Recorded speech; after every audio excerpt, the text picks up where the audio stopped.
Welcome to the Powell-Liberty Historical Society's March 2024 program.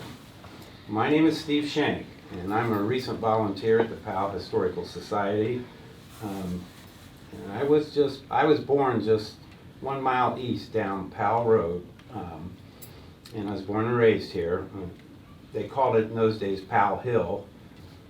Some people have no idea what Powell Hill is anymore, but I have many memories growing up here, but discovering the amount and depth of the archives at the Powell History Society amazes me.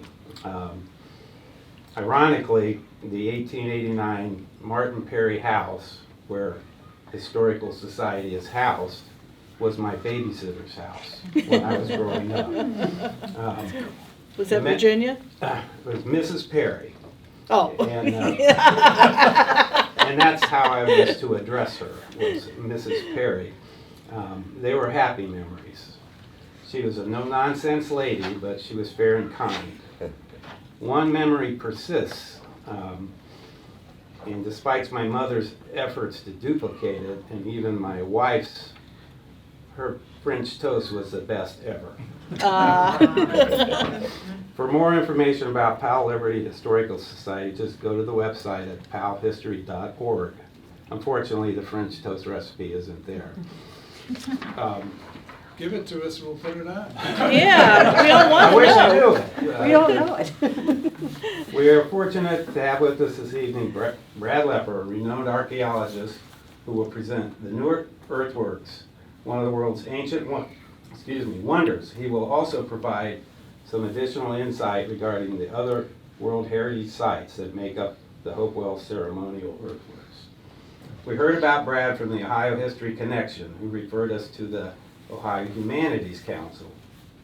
The Ohio Humanities Council, the state affiliate of the National Endowment for the Humanities, has provided leadership, resources, and financial support for the humanities in Ohio. Humanities programs take various forms, such as book discussions, public lectures, historical portrayals, touring exhibits, radio series, and forums. The council produces and supports programs in every region of the state. In urban and rural areas, humanities programs take place in libraries, museums, theaters, senior centers, and other community locations. For more information, visit their website at ohiohumanities.org. Brad is the curator of archaeology for the Ohio Historical Society and an occasional visiting professor of sociology and anthropology at Denison University.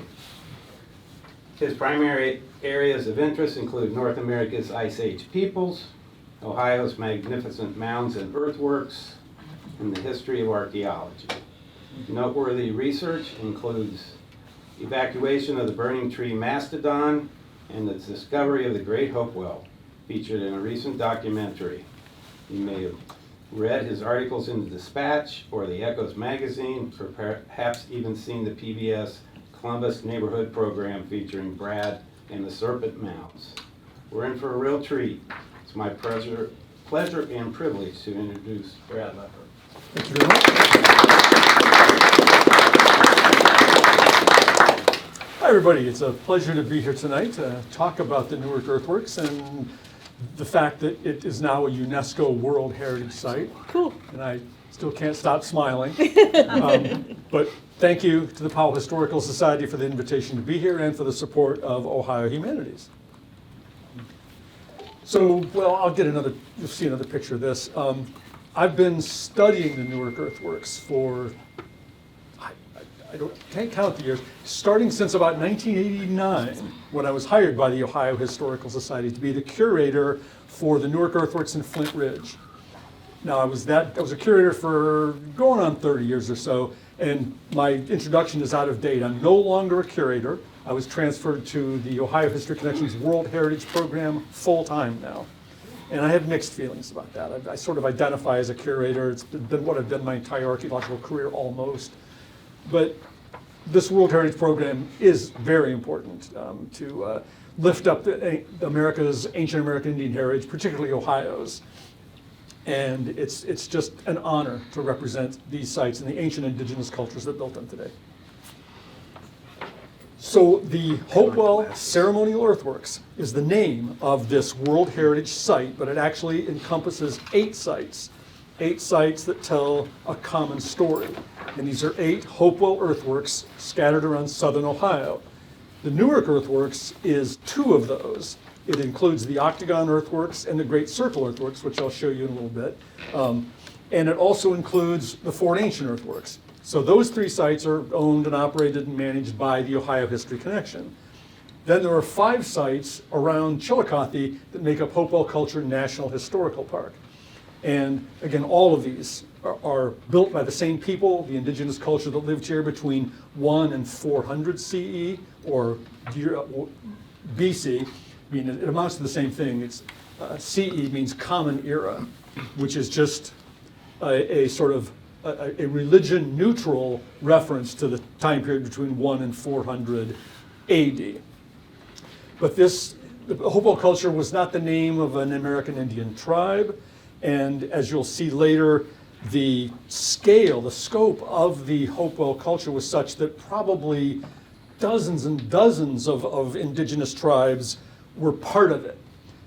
People that came to these places for ceremonies probably spoke many languages, but they shared a common set of probably religious beliefs. Because more than anything else, Hopewell looks like a religious movement, a religious explosion. One of my mentors in Hopewell archaeology, the late Dr. Nomi Grieber, she was the curator of archaeology at the Cleveland Museum of Natural History. She referred to Hopewell as an explosion of art, architecture, and ceremony.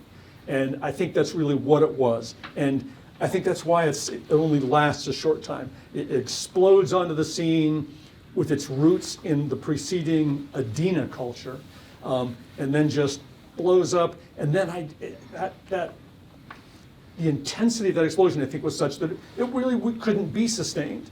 We can talk at the end, as people often ask me this, because I don't often address it explicitly. What happened to the Hopewell? Why did the Hopewell culture decline, and why did they cease building these earthworks? And I can offer an answer later, or suggest an answer. There is no widely agreed upon answer, but one possible answer could be just that intensity of effort and cooperation and interaction just really couldn't be sustained forever. I mean, nothing lasts forever. So when I was speaking of this far-flung religious network, I mean, this gives you a sense. I mean, objects, and we know about this because of excavations that were conducted into burial mounds, indigenous burial mounds in the 1800s and through the early 1900s. This isn't something we would do now. Many of the human remains and objects from these mounds are now subject to repatriation to modern tribes because they were excavated without consultation with the American Indian tribes. And I think that's perfectly justifiable, given that no American Indians were here to ask whether it was okay if we dig up their burial mounds or not, because the United States government not only waged warfare on them and inadvertently gave them diseases from Europe that decimated, or actually more than decimated, these cultures, but then they were forcibly removed to places out west and forcibly re-educated. So it seems like that kind of treatment of these indigenous cultures,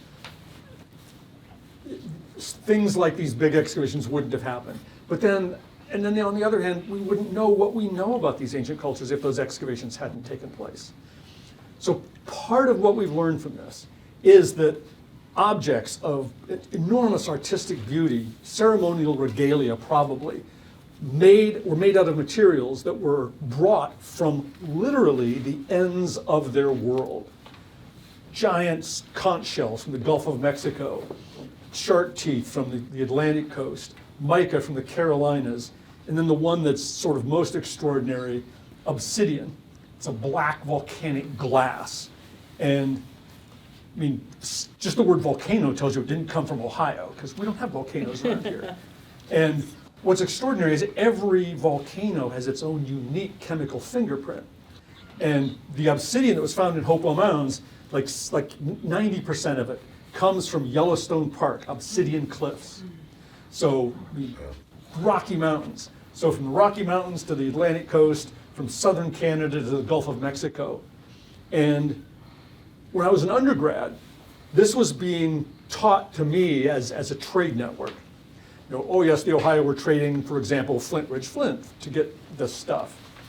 But that doesn't hold up because only very small quantities of Flint Ridge Flint are going in the other direction, and none go as far as probably the Mississippi River. And then just, I mean, if you think it's trade, and you think obsidian is being traded from village to village to village to village to get here in Ohio, because that's, you know, sort of what trade is. If that were happening, you'd see a very different type of distribution of obsidian. So if we make this a graph with, you know, this being how much obsidian is being found at a site, and this is the distance away. If it's trade, you have lots of obsidian here because that's the source. And then these people living in this region start trading it with people further east. And those people further east get a lesser quantity of trade of obsidian, and they only trade maybe 10% of that, and so on. So there's a lot of obsidian here, it drops off, you know, and each village has less obsidian to trade to the next village, and so by the time you get to the Mississippi River, there is no obsidian left to trade. So, and that's what the graph shows. It shows that kind of decline. And then it's flat, and then you get to Ohio, and then there's a big spike. So it's not village to village trade. One of two things is happening, and these are the only two things we've been smart enough to think of so far. One of them, a woman named Mary Helms, an anthropologist, an archaeologist, studying indigenous cultures in Panama, found that ceremonial leaders would sometimes go on walkabout, just set off and take, you know, distant journeys, find some really cool stuff and bring it back, and thereby acquire higher status. Like, ooh, you're a real powerful shaman, medicine person, because you found this real cool stuff and brought it back to us. And since there's sort of this analogy with groups in South America, indigenous peoples up in North America are probably doing that. But what I think is the big cause, I think this is Mecca or Jerusalem for these centuries in Ohio. And I think pilgrims coming from miles away, hundreds, thousands of miles away, bringing offerings of their stuff and presenting them here and participating in the rituals. And they're not taking back any objects in trade. They're taking back the religious experience that they would encounter here and the experience of perhaps even helping to build the earthworks. And also, if you study pilgrimage from a cross-cultural perspective, whether it's Christian or Buddhist or Jewish or Taoist or whatever, almost always the pilgrim gets to take home a token, a pilgrim's token. And I think that's what the few items of Flint Ridge Flint we're finding farther away are. I think pilgrims come, they bring their offerings or not, they participate in the rituals, they perhaps contribute some of their labor, and then they take home a Flint Ridge Flint bladelet. The Hopewell culture, I mean, I'm sure most of you have heard of Flint Ridge Flint and the big flint pits that are up there. I think almost all of those were excavated by the Hopewell. I've been involved in at least two major excavations up there, and even before I did, William C. Mills back in the early 1900s did excavations there. And he came up with these conclusions, and we confirmed them with our more recent excavations, that the Hopewell were primarily making two kinds of things. They were making, well, I suppose three, but two were connected. These little conical cores from which they could knock off these beautiful little bladelets they looked more or less like replaceable razor blades, only sort of long, thin, and they really are razor sharp. So those conical cores and these Flint Ridge Flint bladelets, and then also some little sort of triangular bifaces, like little knives or something. And they were making those things up on Flint Ridge on an industrial scale. And I think they were making thousands and thousands of them so that they could take them to the ceremonial centers and give them to pilgrims. And like in Pinson Mounds, which is a site that's contemporary with Hopewell, has some similarities in earthworks, they have Flint Ridge Flint there. And that's kind of where the mica is being found, although Pinson Mounds is further over in this part of Tennessee. So sort of in the same latitude, or at least where the mica is being found, Pinson Mounds had a handful of bladelets, whereas one mound at Newark, a small mound that the Ohio Canal was built through, and this is an anecdote that's recorded in Ephraim Squire and Edwin Davis's 1848 Ancient Monuments of the Mississippi Valley. It's in a footnote when they're talking about Newark. They say, yeah, the canal dug through this mound and like 30 bushels of mica was found in that mound. So 30 bushels of mica as opposed to a handful of Flint Ridge flint bladelets. I mean, that sounds like some kind of fairy tale. I'll trade you these magic bladelets for those 30 bushels of mica.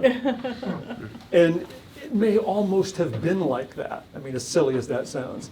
Because a pilgrim taking home that pilgrim's token, that knife made of Flint Ridge flint, when they sort of pulled that out for their daughter's wedding cake or something to cut it, people were like, you have a Flint Ridge flint knife. You've made the pilgrimage, the Hajj to Mecca. And that would have been a big deal. And I think that's what's happening. And I'll probably come back to that by the end with even more of this evidence put together. But that's the big picture. There's that, actually it's become again Ohio's travel slogan. It was for a while, now it's come back. Ohio, the heart of it all. 2,000 years ago, we certainly were the heart of it all. So, Hopewell culture. A bunch of Native American nations probably were involved in this, with different traditions, but a common sort of religious set of beliefs. But certainly in Ohio, they lived in dispersed small communities, not cities. And what's extraordinary about this is the architecture is as grandiose, as huge as any architecture built anywhere else in the world at this time. And everywhere else where it's being built at this time, it's what we would say in introductory anthropology is a civilization. And there's like numbers of characteristics of civilizations. They live in big cities. They're led by a king or a queen or a pharaoh. The society is structured hierarchically with the nobility at the top and maybe even a single ruler at the top. And then, merchants and commoners or whatever until you get to the bottom when you've got commoners that are, just like the people doing the farming, doing the actual work. So it's shaped like a pyramid. And also there's a systems of writing and agriculture to support all these people. And of course, monumental architecture. And there's some other characteristics. But the Hopewell have monumental architecture, but none of the other characteristics that we would think of as supporting a civilization. So no kings or emperors, no cities, no rigid status hierarchy, no corn, no written language. And yet, they built that.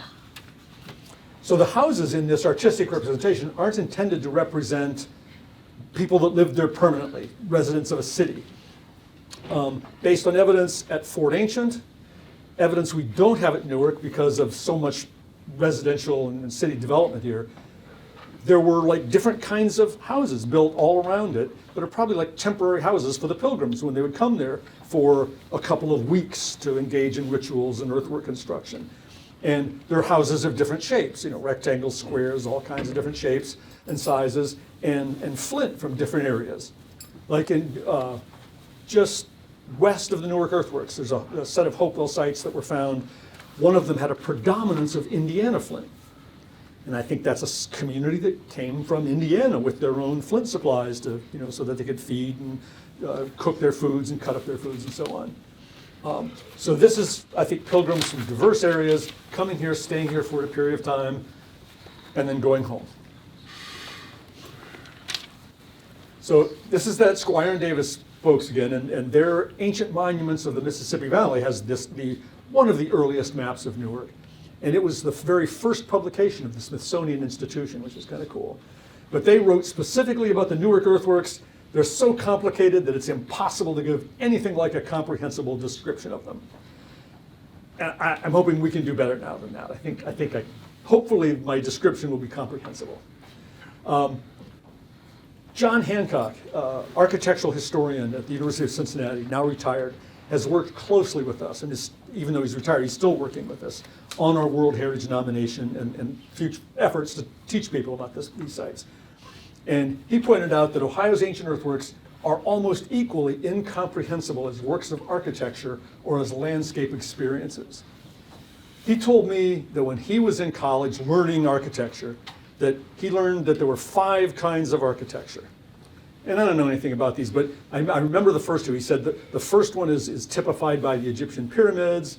The second one was typified by the Parthenon. I don't know anything about the other 3. But he said the Hopewell architecture was completely different from any of them. It was a whole different kind of architecture, which I think is really cool, and I think that's also part of the argument for why these sites should be World Heritage Sites. But all of this leads me to this slide, and I always tell this story as a what is it, a cautionary tale maybe. When I was first hired by the Ohio History Connection, I'd been there, this was back in 1988, been there maybe a couple of months.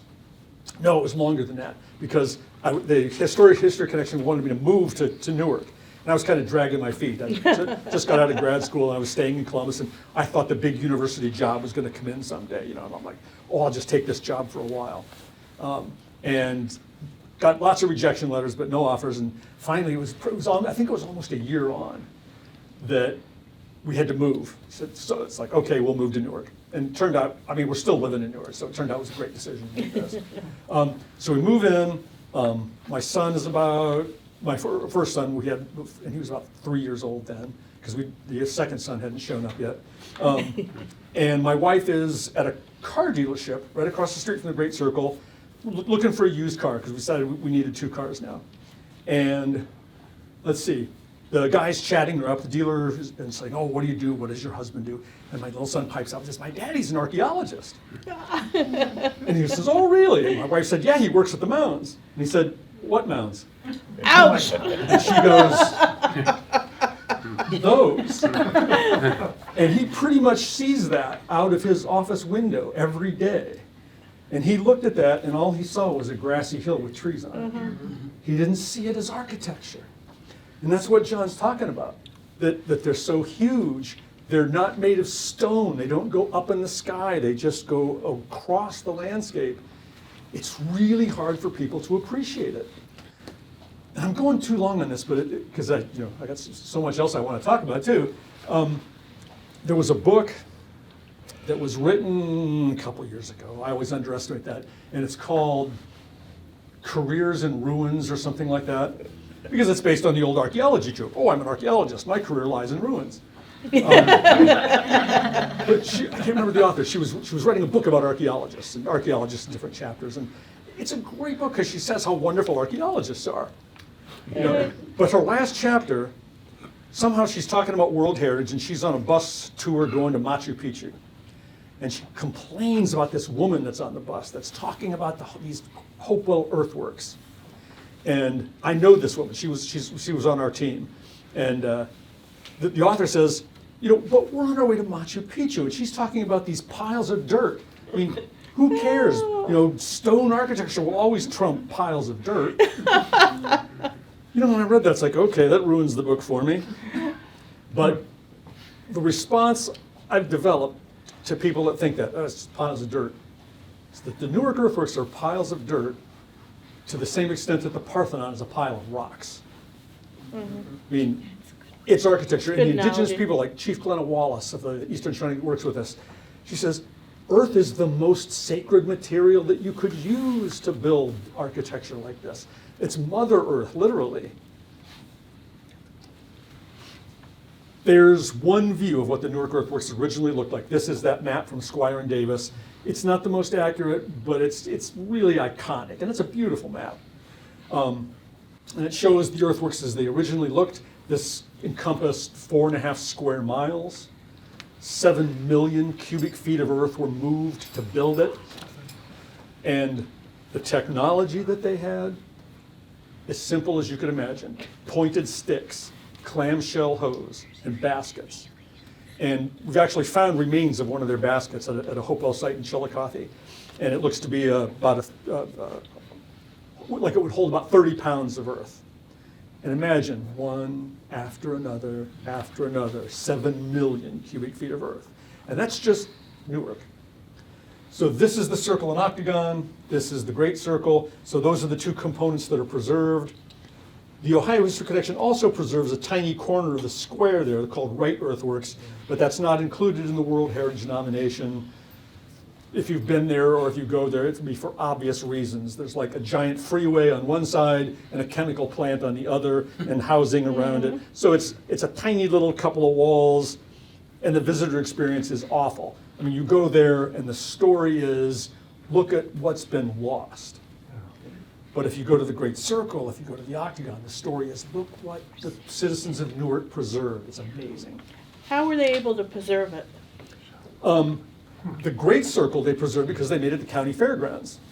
And that was really early on. But did That was anybody recognize it early on, what they were? Yes, people did. And I guess the guy that originally owned it was Nathan Seymour, was his name. And he never allowed it to be plowed. And then, because he recognized it was important. And then when the Agricultural Society bought it, they agreed, not to do anything awful, although they kind of did. But they preserved the circle almost completely intact. They did all kinds of things in here. They had all kind of racetrack in there and all kinds of other buildings in there. And I think I'll touch on that. And if you remember to ask me later, a president of the United States almost died in there. Yeah. That's a good story. Cliffhanger. And the circle and octagon was preserved. As you can see on this map, these are trees, and the tree line stops right there. So the northern, fourth of the site has already been started to be plowed, even in 1848. But then people said, well, this is saved, we should save that too. And they went to they wanted a tax levy put out. They said, let's vote to raise our taxes, to raise the money to buy this. Ouch. And then we'll offer it to the state to be used as the campgrounds for the state militia. And so that's got an economic carrot, because that means every summer a bunch of troops from all over the state will come here and spend their money in the community. 90-some% of Newark voted to raise their taxes to preserve this. In broader Licking County, it was more like 80%. So like if anybody's worked on a school board levy, you're lucky if you get 51%. I mean, so this was incredibly popular. And it wasn't just the economic carrot. It was the fact that they wanted to preserve this. I mean, they could have picked anybody's farm field to turn into the campgrounds. So that got saved. Some of you might know there's now a golf course here. Yeah. At Mound Builders Country Club. That happens in 1910. I guess it was 1909, the country club, or not the country club, the militia moved up to Camp Perry. And so then the locals were like, well, what are we gonna do with this now?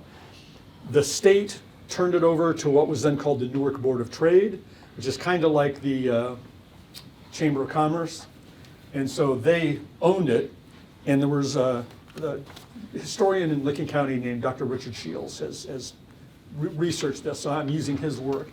It says that there was the community, some people wanted to turn it into a public park, some people wanted to make it a country club.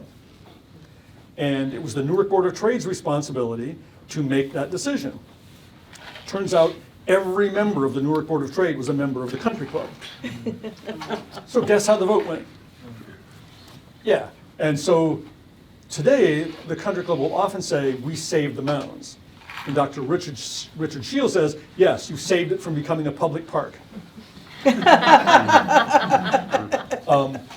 Ohio History Connection now, as many of you may know, is involved in a lawsuit to take back the lease, because so in 1911, the country club was leasing it from the Newark Board of Trade. The Newark Board of Trade went defunct during the Great Depression. The Ohio History Connection had already acquired the Great Circle, because the fairgrounds activity had really moved down to Buckeye Lake, and this was becoming run down. So we got this site, and the court, when they were dispersing the assets of the Newark Board of Trade, gave this site to us, the Ohio History Connection. So now, since the 1930s, we've owned both of these sites. And the Ohio History Connection just simply allowed that lease to continue until recently. So, yeah, I'm getting way off track here. This slide was primarily to convey the scale of the site, because I've got these other World Heritage sites on here, and I wanted to give you a sense of how they compare. So the Great Pyramid, the biggest pyramid in Egypt, would fit comfortably inside this square. Oh, wow. The Roman Colosseum, you could put 4 of them inside just this octagon. Stonehenge would fit inside that little circle, which of course is only little because it's next to this gigantic octagon. So this is that entire map published in 1848, and it gives you a sense of what it might have looked like if you were in a hot air balloon floating looking down. Now the next slide is what it looks like now. So that's the Great Circle. That's the circle in the octagon, and you can see all the golf greens and such. The square would have been here. This area would have been the oval with all the burial mounds, which became an area of heavy industry. Yeah, that's in this area here. And then, of course, housing, and of course, this is why we haven't found evidence of the houses and things that was evidence that I found, archaeologists found at Fort Ancient that I sort of transposed on this for that painting. Now, the geometry. And here we're getting into what's called outstanding universal value. So the Newark Earthworks already were a National Historic Landmark, which is the highest designation the United States gives to historic properties. And it had to be a National Historic Landmark to then be nominated by the Department of Interior for World Heritage inscription. To make that leap from national significance to international world significance, you have to demonstrate that your site has outstanding universal value. And who's going to think some piles of dirt have, outstanding universal value? Well, it turns out that those piles of dirt, those piles of earth, let's say, that's much more nice, incorporate sophisticated geometry and sophisticated astronomy. And I usually get excited and say, isn't it amazing that these giant earthworks have all this knowledge of, and in a sense it's amazing because we don't have anything like Euclid's, principles of mathematics preserved. And yet, people back then must have had that knowledge. Not Euclid's, but they came up with it on their own. But if I overdo it and say, isn't this amazing? It's kind of like I'm saying, isn't it amazing that these savages had this knowledge? Wow, where did it come from? And that's not at all what I mean. Of course they weren't savages because they could do this. People in Greece and Rome and the Mediterranean were struggling with these issues and coming up with these systems of geometry and astronomy, and so were the ancient American Indians. But since we don't have preserved written records, nothing carved on stone, we couldn't prove it until it was found actually written on the land. So, some of this geometry. Most of these geometric figures are very precise and accurate, some aren't so much. But the circumference of the Great Circle is precisely equal to the perimeter of this perfect square. The area of that square is precisely equal to that perfect circle. That's squaring the circle. So these people literally were struggling with the same geometric ideas and problems that the Greeks were. So not only are all of these enclosures connected by these ceremonial passageways that channel and choreograph movement through this ceremonial complex, so not only are they all connected physically by these roads, individual enclosures are also connected by these hidden layers of geometry. These sites share a particular mathematical property of equal area. These share the mathematical property of equal perimeters. What about the octagon? It's awfully big. Well, it turns out if you draw a square inside the octagon from alternate corners of the octagon, the sides of that square, well, here, let's just show it to you. The sides of that square are equal to the diameter of that circle, and the area of that square is equal to the area of that circle. So that's sort of even hidden, even a layer deeper in this geometry. No pilgrim coming to this site from Tennessee or Wyoming, walking through these enclosures, would have any notion that those geometries were hidden in there. So I think that's part of the ceremony, the sacredness of these, that they have that architectural component. that geometrical component. And this, by the way, is the cemetery. A lot of people have the idea that all Indian mounds are burial mounds. These are the walls of cathedrals. These were the burial mounds. There were also 3 more burial mounds over here from the same time period. But this is kind of like Mound City in Chillicothe, which is also one of the World Heritage Sites. There's a rectangle, or actually more like a square with rounded corners, with just filled with burial mounds. And this seems to be a comparable kind of thing, and I'll come back to that in just a little bit. And it wasn't just laid out haphazardly either, because the distance from the center of that circle to the center of that circle is exactly 6 times the diameter of that circle. And the distance from the center of the octagon to the center of the square is also 6 times the diameter of that circle. So this had some Michelangelo, some brilliant architect, designed this, laid it out, and I think this is one of the rare cases where I think it was built probably in a very short period of time, 20 years maybe. I may come back to that, especially if anybody has any questions about that. The astronomy. This is the circle in the octagon showing the moon rising on the eastern horizon at its northernmost point in a cycle of risings and settings that take 18.6 years to complete. Now, it's complicated, but so what's really complicated is if you're trying to work out the orbital mechanics that causes all this. Isaac Newton said, figuring out the mathematics underlying the 18.6-year lunar cycle was the only problem that ever gave him a headache. So I'm not going to try to explain orbital mechanics. I don't understand orbital mechanics, but it's not that hard to work this out if you think about it from the perspective of an indigenous person or anybody that just wants to figure out the lunar cycles, notices that the moon's rising in different places at different times and wants to figure it out. Well, the solar cycle is also built into some of these earthworks, not the circle and octagon. I'm going to keep you guys here all night. I hope that's okay. You're the one that has to drive home. Yeah, that's right. But the sun, the summer solstice, is where the sun rises at its northernmost point on the eastern horizon. The winter solstice is at the other end of the cycle, the southernmost point where it rises. So there's an angle. If you're standing on your front porch looking east, there's the summer solstice, there's the winter solstice. And we all understand that cycle on like a gut level. It's the seasons: summer, winter, fall and spring, fall in the middle. The moon does the same thing. It has a northernmost rise and a southernmost rise, but that happens every month. So every month there's a northernmost rise of the moon, 2 weeks later a southernmost rise, 2 weeks later it's back where it started. But that angle changes from month to month. And at one end of that 18.6-year cycle, when you have the absolute northernmost rise, where it never rises any further north, 2 weeks later you have the absolute southernmost rise. And those are built into this architecture in terms of that's the northernmost rise, that's the main axis of the site, and if you stand here in the gateway and sight right along that wall, you're looking at the southernmost rise of the moon. 9.3 years later, the northernmost rise of the moon is at its southernmost point, and the southernmost rise of the moon is at its northernmost point. And then it starts working its way back.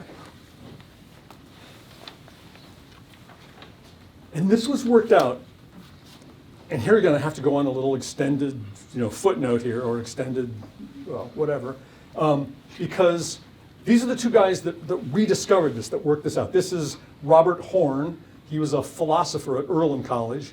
He's still around, he's retired. This is Ray Hively. He was an a physicist and an astronomer at Earlham. And in the 1980s, they were team teaching a class at Earlham, which is in Indiana. And this was about the time, a little bit after, that Gerald Hawkins had written his book about Stonehenge Decoded, in which he thought Stonehenge was this astronomical computer.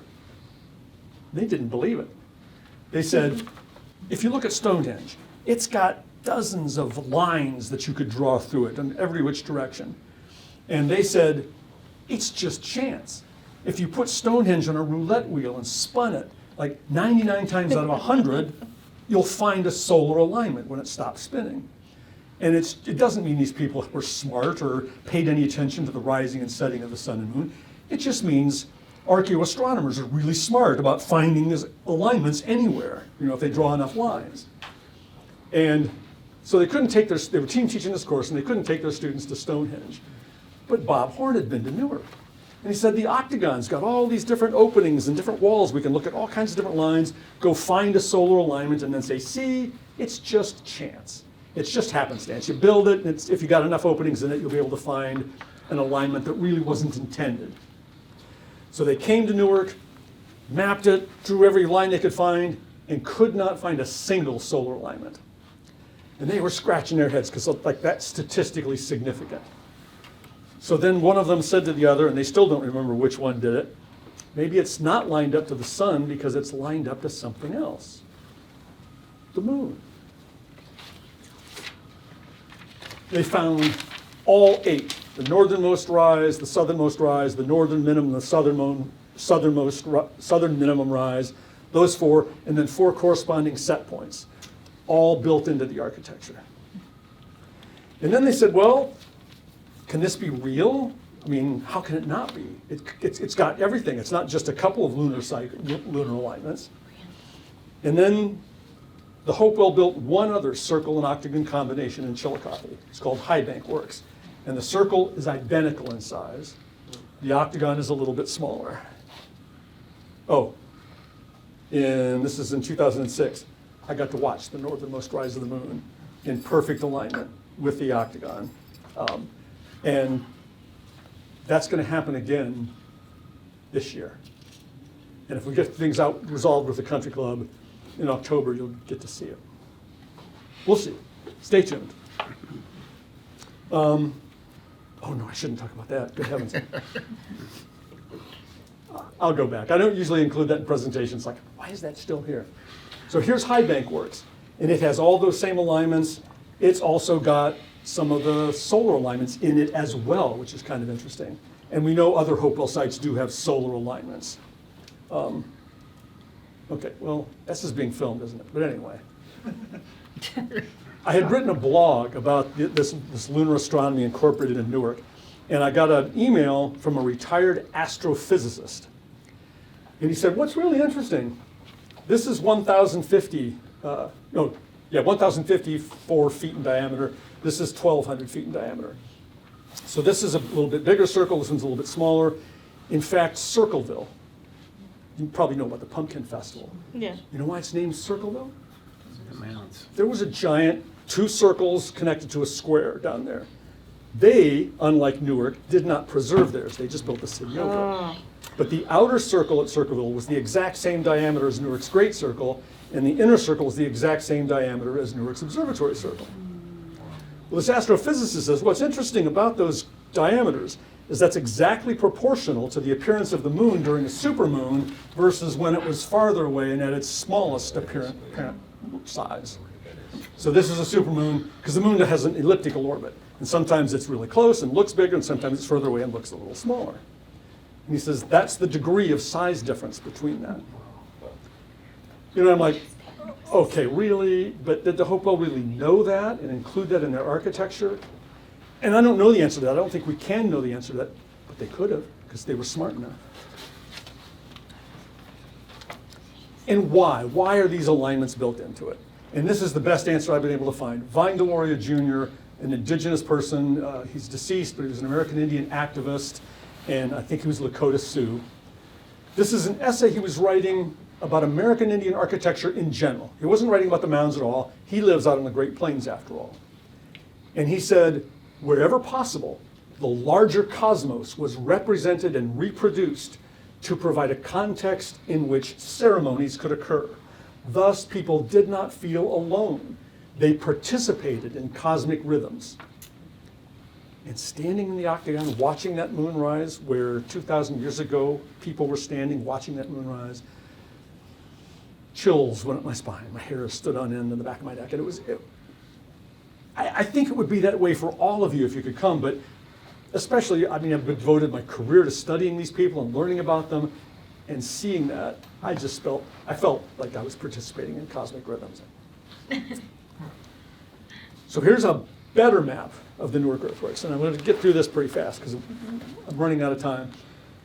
What's important about this map, it was done after Squire and Davis, but Squire and Davis, they lived in Chillicothe, and they came up and spent, I don't know, a few days a week to do their map, and then they went home. This was drawn by two brothers who lived in Newark, Dr. James Salisbury and his brother Charles. Dr. Salisbury goes on to invent Salisbury steak, by the way, a little historic anecdote there. Their map is better in all respects, except in transferring their notes to this map, they've got this distance stretched out a little too much.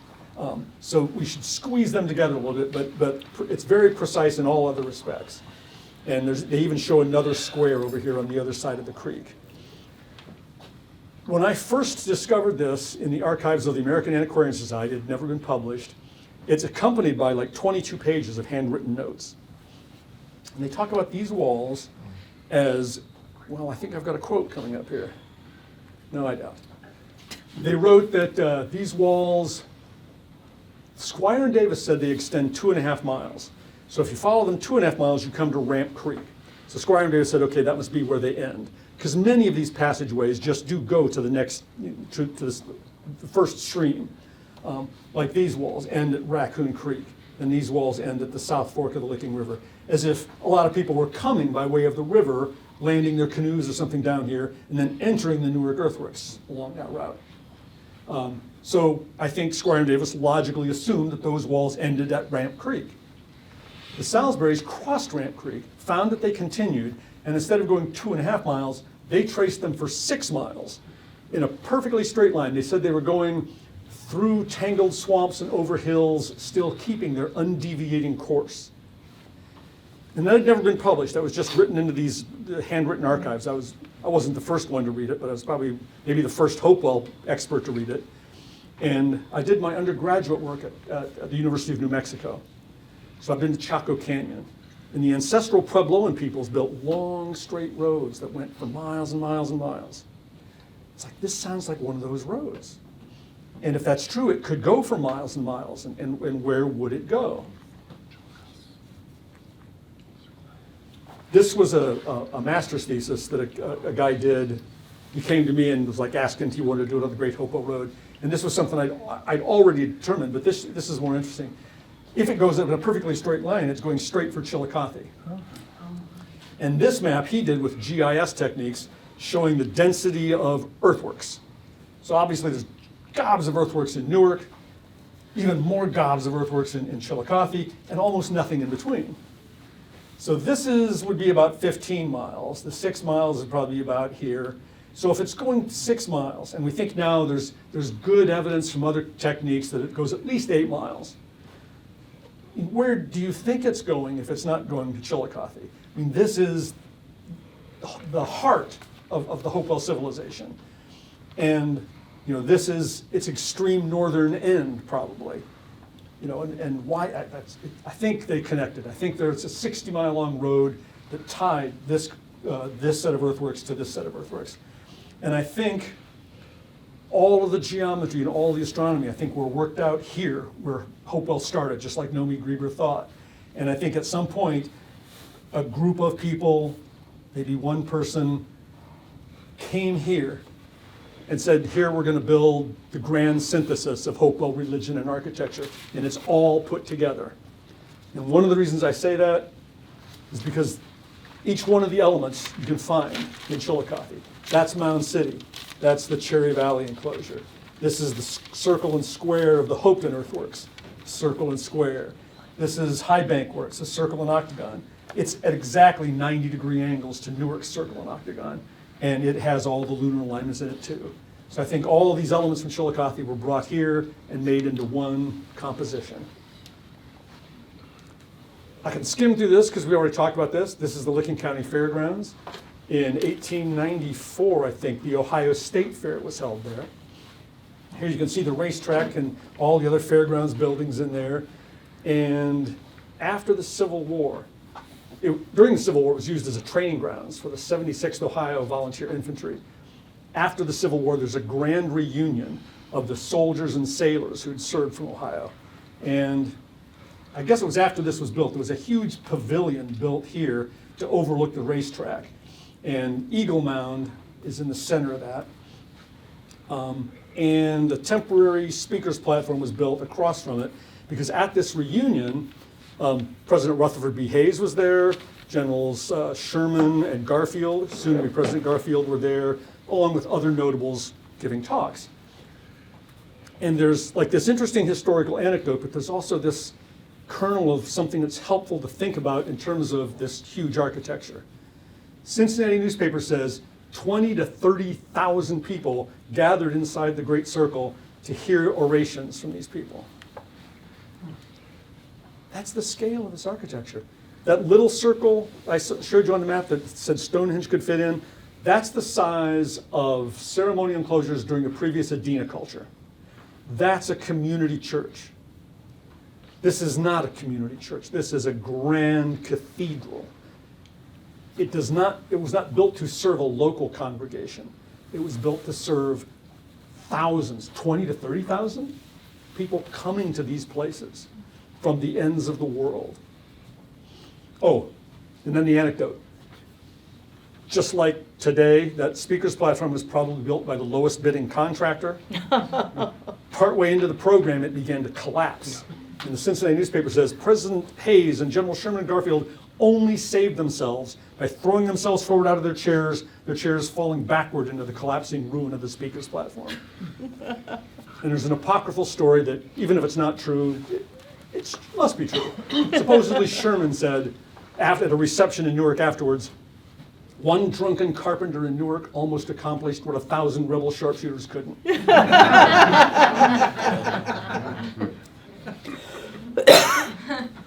This is awkward because in 2003, the Ohio History Connection allowed destructive testing of human remains from the Hopewell sites without consultation with American Indian tribes. It wasn't required then. We should have done it anyway. But one of the reasons we did it was actually because of NAGPRA, the Native American Graves Protection and Repatriation Act.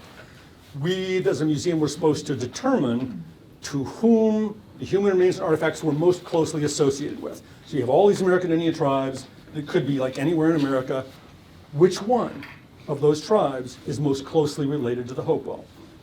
And Lisa Mills was a graduate student at the Ohio State University doing ancient DNA research. And so we gave her permission. I think she had 9 teeth from individuals buried at the Hopewell Mountain Group in Chillicothe, and she recovered some of their DNA. And then she looked at those DNA, and she had a database of other American Indian tribes from across the United States whose DNA had been sampled and was on record. This didn't include all the tribes. It was, not all the tribes would want to have their DNA sampled for purposes like this. But she had a pretty good database from other studies. And so she looked for snippets of DNA that were the same.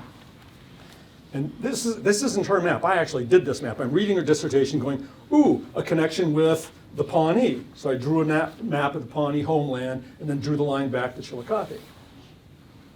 What I was thinking I might find was a bunch of converging lines on at least a region, like maybe the southeastern United States, or maybe the Ohio Valley. Maybe they were all ancestors of the people right there.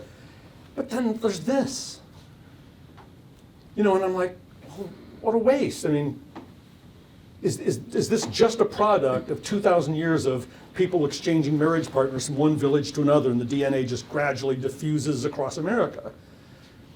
And that didn't seem right. But then I went, wait a minute, I've seen that pattern. So this feeds into my argument that it's not just a trade network with stuff being traded from neighbor to neighbor. People are coming here, bringing stuff. Some of them find a marriage partner and stay here. Some of them take a marriage partner back with them home. And I think that's why this DNA is all over everywhere, because the Hopewell religion was being spread all over everywhere. And there's even, I've looked in all kinds of oral traditions, but I found this one among the Creek.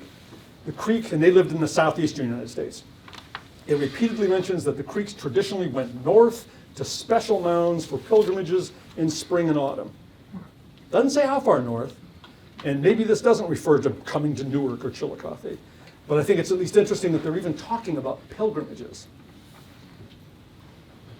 So I think the Hopewell Ceremonial Earthworks in Chillicothe and in Newark were places of pilgrimage like Mecca, like Santiago de Compostela, like the Buddhist pilgrimage sites, and that these were religious centers. And leave the last quote to Chief Glenn Wallace with Eastern Shawnee, the earthworks are miraculous. And I think that was the experience of them 2,000 years ago, and I think that can be the experience now. And if you haven't been there, you should. We're coming up on an open house when even the Octagon is going to be open to the public, and we'll have tours and all kinds of things. I think I'm not sure, I don't want to give you the wrong date, but you'll be able to find it on the Ohio History Connections webpage. And there's the last slide. So it's already been like more than an hour, but if anybody wants to stay and ask questions, I'll be happy to answer questions until you guys want to throw me out.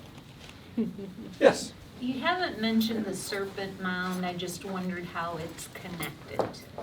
The Serpent Mound, when we were originally trying to decide what sites to nominate to the World Heritage Inscription, we talked about including the Serpent Mound with these. But the best archaeological evidence is that Serpent Mound was built 1,000 years later. It was built by what we call the Fort Ancient culture. Okay. And I've written a number of papers about that because Serpent Mound has been an area that I've done a lot of research on too. And so including Serpent Mound would say, well, then the theme is cool mounds in Ohio. But that doesn't sound like a really great World Heritage story.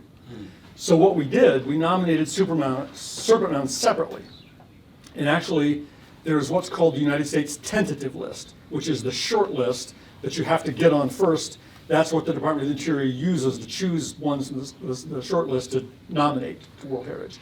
And we got both the Hopewell Ceremonial Earthworks and Serpent Mound put on the tentative list. Hopewell Ceremonial Earthworks have now been inscribed. Serpent Mound is still on that short list. So we're hoping in coming years that can be chosen to be nominated. It could be a World Heritage Site as well. It deserves to be. Snake Bed, there's other mounds that are lesser known, I guess, Snake Mound Den? Group. Is that anywhere along that road or the predicted road that you? No, in fact, if you saw, there were hardly any mounds along there. Okay. One of the closest ones is Tarleton Cross Mound, but I think that's probably a much later mound too. I think that goes with Alligator Mound and Serpent Mound in this 1,000-year-old Fort Ancient culture because of its symbolism. So along those lines, when they were following these roads, there was obviously dirt moved near the Newark Earthworks. Do they find any roads or earth moved like a road going from Chillicothe northeast towards Newark? No, there haven't been any traces there, but there was a guy in 1870 named Samuel Park. So the first time this Great Hopewell Road idea was proposed, it wasn't called that. Caleb Atwater in 1820 suggested that the walls coming out of the Octagon might go as much as 60 miles and go down to the Hocking River. And he based that on reports that he'd had from people living in between that, oh yeah, there were some parallel walls going through the forest here. So he hadn't traced it physically himself, he just had these rumors of walls going through the woods, and that was his proposition. Squire and Davis, who were the next group of guys, they'd read Atwater, they acknowledged him as being one of their important predecessors and quoted him elsewhere, but never do they say, when they're talking about Newark, Atwater said these roads might go 20 miles, we followed them, they only went 2.5 miles, so Atwater's nuts. They don't say that, they don't say anything at all. They just, there's a cryptic note on the map that just says parallels 2.5 miles long. And so why didn't they even try and address Atwater's claim? That's what sort of troubles me. And I just think they were in a hurry. And even the roads in Chaco Canyon that we now know about so well because the landscape was so well preserved, people in the 1800s didn't care about the roads in Chaco Canyon either. They just cared about the big adobe architecture and the stone architecture. So just like, that's what archaeologists were focused on. They were focused on the ceremonial centers, not what's going on in between them. And in 1870, this guy named Samuel Park went looking to see if Atwater's 12-mile, 60-mile road was there. Well, actually, no, he didn't say 60, I said 60. he would have said 15 or 30 miles, I think, something like that, all the way down to the Hocking River, like I said. And Park said that the land in between Circleville and Chillicothe, or between Circleville and whatever, and Newark, was so improved that no evidence of the roads could be found, and he doubted that they could be found. And by improved, he meant that the land had been cleared and was being plowed. And from what we know at Newark, there's a wood lot where a tiny segment of the Hopewell Road has been preserved, and studies of it using LiDAR, shooting laser beams down and getting accurate measurements, show that the road was made by digging the earth away and piling that earth up to make berms. So the actual surface of the road is below the surface of the ground. And then just decades of plowing would just fill all that back in. And we're now trying to find, using like magnetometry and things like that, to see if we can find a signature that would define that road. But apparently the traces of it are very hard to find. Like in Newark, we know the remnants are here and Newark is here, so it had to have been here. And we're looking with geophysical tests here and can't really find anything. So, and what's frustrating about that is I've got this really cool idea that the road might go 60 miles and no way to test it. And if you can't test it, it's not really a scientific theory anymore. It's just a guess. But maybe someday. Yeah. Has the theory of an airburst from a meteor, has that been debunked as far as? That has been so completely debunked. That was proposed by a guy at the University of Cincinnati, and myself and about 12 other Hopewell experts looked at the data, and it's like, we even got like the Smithsonian Institution's top meteorite expert to look at their data about what they said the evidence for meteorite or comet ejecta or whatever would have been. There's no evidence for it whatsoever. One of the most surprising things about it is he says that these authors that wrote that original paper say the Hopewell civilization was wiped out, that's what wiped out the civilization. But there was no population decline. Population, if anything, grew over that period. It just marks the end of when people stopped building giant earthworks and stopped this whole religious complex and turned more inward and started living in larger villages that were actually defended with walls. So in the same way that people would say, a comet exploded over North America and wiped out the Conestoga wagon people because they're gone. Nobody's driving Conestoga wagons anymore. They disappeared mysteriously. No, there are grandparents or great-grandparents or great-great-grandparents or whatever. We're just doing things differently now. And that's what happened to the Hopewell. For some reason, circumstances changed, and what they had been doing had become irrelevant to those societies, so they turned to other things. I can say more about that, but it's already late. Any last questions? I know. Oh, two more. Yours and then yours. Were they gatherers? Is that how they fed their people?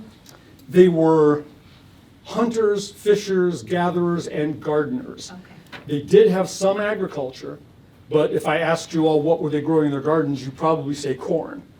And they weren't growing corn. Corn is what was able to feed the thousands of people in the Mississippian civilizations like Cahokia, where thousands of people would live in cities back then.